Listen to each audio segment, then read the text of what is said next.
Bonjour à tous. Dans cette vidéo, je vous propose de faire le point sur le concept de moyenne. En effet, dans mes cours, je fais régulièrement référence à cette notion. De façon générale, ce concept de moyenne est très souvent employé en sciences. Vous le reverrez sans doute en maths. Et d'ici quelques semaines ou quelques mois, vous serez sûrement amené à calculer vous-même votre moyenne trimestrielle dans une de vos matières. Il est donc important d'être au point sur ce que c'est qu'une moyenne. Donc, allons-y. Pour commencer, je vous propose de voir ensemble quelques exemples avec un ou deux calculs très basiques, accessibles à tous les niveaux. Le premier exemple, c'est celui d'une moyenne de notes chiffrées. Imaginons qu'un élève, le trimestre dernier, a eu deux notes dans une matière.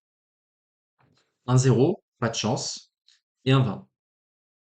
Quelle est sa moyenne? Eh bien, pour calculer sa moyenne, on fait d'abord la somme de ses notes, c'est-à-dire qu'on additionne ces notes. 0 et 20, ça fait 20. Puis, on divise le résultat par le nombre de notes, c'est-à-dire 2. Le calcul donne 10.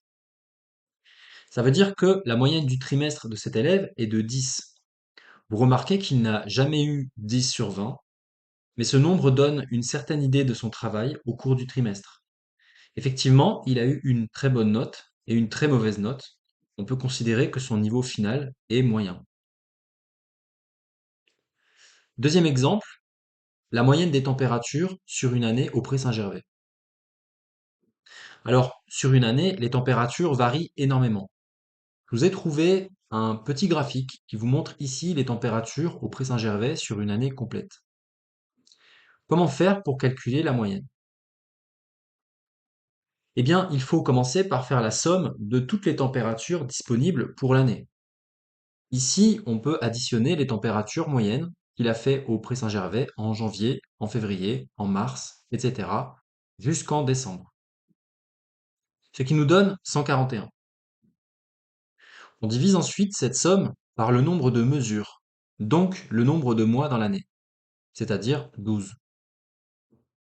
Le résultat donne 11,75. La température moyenne annuelle au Pré-Saint-Gervais est de 11,75 degrés pour cette année. Alors cette moyenne des températures, on ne peut pas la ressentir. Ce n'est pas une vraie température. Cette valeur ne donne pas d'informations précises sur la météo qu'il a fait tel ou tel jour au Pré-Saint-Gervais. Mais elle donne une idée du climat qu'il fait au Pré-Saint-Gervais durant l'année. Au Pré-Saint-Gervais, le climat est tempéré, c'est-à-dire ni trop chaud ni trop froid. Cela correspond bien à la moyenne obtenue. Vous pouvez ressentir la température qu'il fait maintenant dans la pièce où vous vous trouvez. Notez que vous ne pouvez pas la mesurer, mais seulement la ressentir avec vos sens. Notre organisme est capable de ressentir la température qu'il fait autour de lui à un instant T. Il est aussi plus ou moins capable de se souvenir de la température qu'il ressentait il y a quelques heures, ou même quelques jours. En revanche, vous noterez qu'il est beaucoup plus difficile de se souvenir de la température qu'il faisait à la même date il y a 10 ans, ou même l'an dernier. Et évidemment impossible de se souvenir de la température qu'il faisait avant votre naissance. Pour mesurer et enregistrer les changements de température, on ne peut donc pas se fier à nos sens, qui sont peu fiables. Il faut utiliser un thermomètre. Et pour enregistrer un phénomène lent comme le changement climatique, il faut être capable de comparer les températures de façon rigoureuse, globale et sur le temps long. Je vous donne un exemple. Imaginons que vous souhaitez mesurer les effets du changement climatique sur la variation de température à Paris entre les années 2000 et 2020. Voici l'évolution des températures à Paris en 2000, en haut, et en bas, vous avez le même graphique, mais pour l'année 2020. Choisissons une date. Mettons le 15 mai. Le 15 mai 2000, à Paris, le graphique indique une température moyenne de 22,6 degrés. Assez chaud pour un mois de mai. Il n'a pas fait 22 degrés toute la journée, hein, c'est une température moyenne sur 24 heures, le 15 mai 2000. Le 15 mai 2020, toujours à Paris, le graphique indique une température moyenne de 12,4 degrés Celsius. La température est plus basse de 10 degrés. C'est pas ce qu'on attendait. On s'attendait à observer une hausse des températures avec le réchauffement climatique. Comment expliquer ces valeurs? En fait, c'est tout à fait normal. Ces températures ponctuelles du 15 mai sont liées aux variations météorologiques. Parfois, il pleut en été, et certains jours en hiver, il peut faire très chaud. Ces variations quotidiennes ne disent rien du changement climatique, qui ne peut être perçu, observé, en calculant la moyenne annuelle des températures. Pour l'année 2000, la moyenne des températures à Paris s'élève à 12,9 degrés Celsius. Pour l'année 2020, la moyenne des températures parisiennes s'élève à 14,3 degrés Celsius. En considérant les moyennes et pas une température ponctuelle, je parviens bien à enregistrer un réchauffement climatique de plus d'1 degré sur 20 ans. Voyons un autre exemple. Fin août 2024, plusieurs articles annoncent que, d'après les scientifiques de l'OMM, l'Organisation météorologique mondiale, l'année 2024, qui n'est pas encore terminée à l'heure où j'enregistre cette vidéo, sera probablement la plus chaude jamais enregistrée.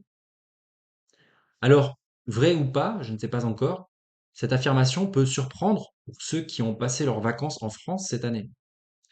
Pour ceux qui s'en souviennent, l'été 2024 n'a pas laissé le souvenir d'une saison particulièrement chaude en France. Pour illustrer ça, je vous ai mis ici une photo de la cérémonie d'ouverture des JO de Paris, fin juillet 2024, qui s'était déroulée sous la pluie. Mais en fait, pour se faire une idée des températures globales mondiales en 2024, il ne faut pas prendre en compte seulement la France.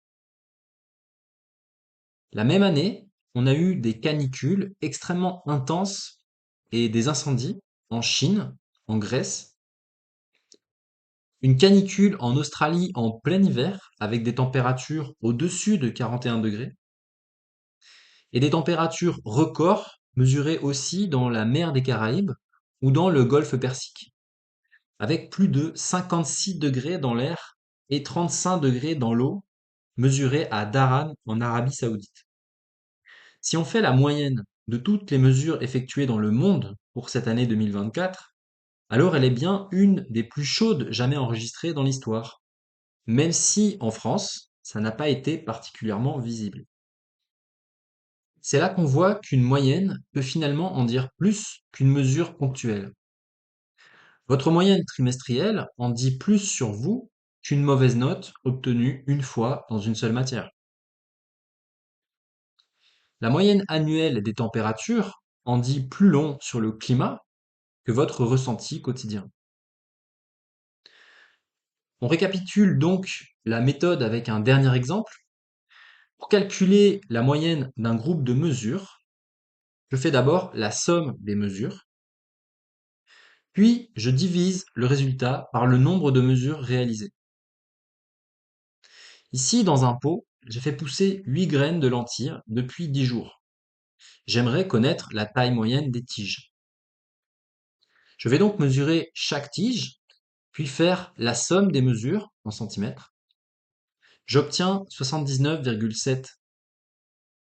Puis je divise cette valeur par le nombre de mesures, c'est-à-dire 8, ce qui donne 9,9. La taille moyenne des tiges est de 9,9 cm. Voilà, j'espère que cette vidéo vous aura aidé à comprendre le concept de moyenne et pourquoi il est utile en sciences, notamment en SVT. N'hésitez pas à revenir vers moi si vous avez des questions. À la prochaine fois.